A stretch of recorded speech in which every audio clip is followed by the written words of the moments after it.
went to a restaurant and I tried to order some of this, but I got this. They try to say that that right there is bad for you, but then they give you this right here. That's 3 different seed oils and all kinds of other stuff in this whipped spread. They've been blaming this for what this has caused.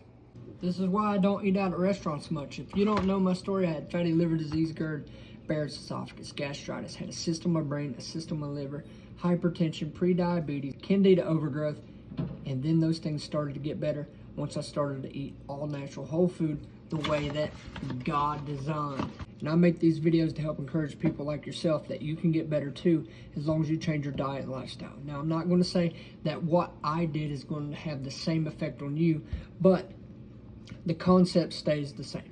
Here's a picture of what I used to look like. Here's a picture of what I looked like 4 months after that first picture, because I got serious. And I couldn't find anybody like myself now, you know, because I tried to look up people who was talking from an experiential standpoint, not just a medical doctor explaining all this stuff. And everything I was doing wasn't working. You know, I was taking the PPIs and all that.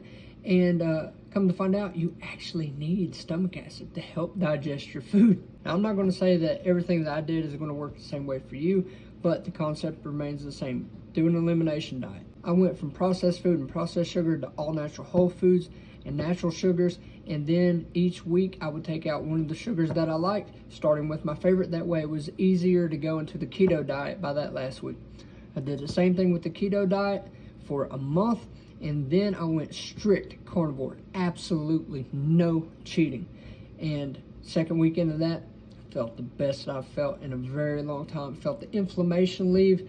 I felt all these different things, no more burning in my throat, started to lose weight. It was awesome. If you want to hear more of my story, click one of the links in the bio. It'll take you to my channel, and then there's a home page there. You can watch that first video that pops up. It'll explain my story, exactly what happened that day I thought I was having a heart attack. And please follow for more.